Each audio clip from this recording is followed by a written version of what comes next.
It can mean many, many different things. Okay, so autisms in plural rather than autism, I think, is a better way of characterizing it. So let's ask the question, well, what is autism?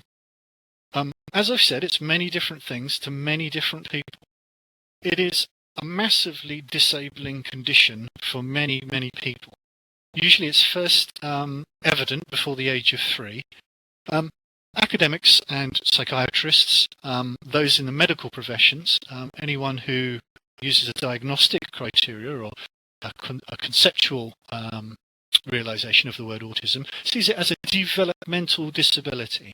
That means that it impairs the normal transition through development that one could expect an everyday child, if you like, without the condition, to take. So the disorder gets in the way of development, so it will affect things like socialization, language, normal thinking, if you like, what they call cognitive function. So autism is a developmental disability, significantly affects a person's verbal and non-verbal communication. Their social interactions, that just means the relationships they form with people, and their educational performance, so the things they will learn at school at a young age as a child. And as I said, it's normally evident or diagnosed around the age of 3, normally before the age of 5, and this is when it becomes first apparent. As with ADHD, we find that it's when the child is compared to other typically functioning or normal, in inverted commas, if you like, children, it becomes more apparent because, in effect, you have a control condition or other children to compare a particular child with. And so their differences are emphasized, and people raise the question, is my child different?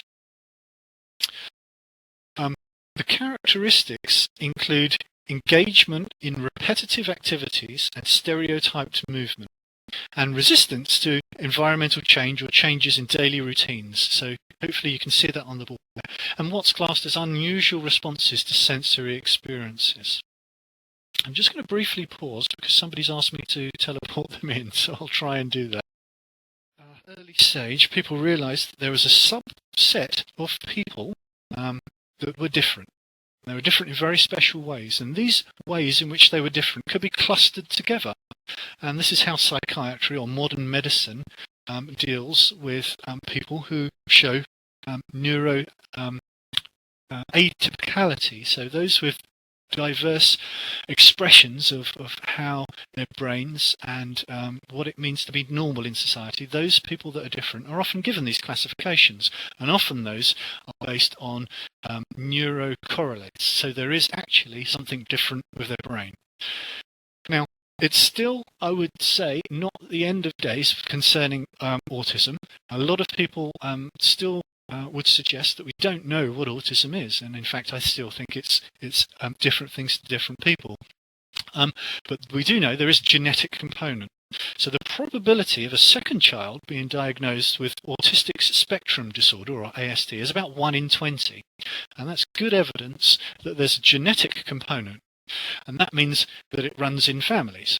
That doesn't mean all types of autism or all the symptoms are because you had a mother or a father with autism. It can mean that their genes contributed to a susceptibility to environmental factors, and there are a whole host of different suggestions to why autism crops up.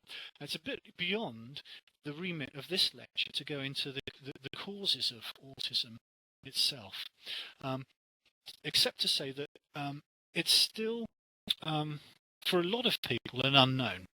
Okay, and a lot of people do cite different causes of it. What we do know is there is a genetic contribution to the majority of children who are diagnosed who qualify for the symptoms of autism.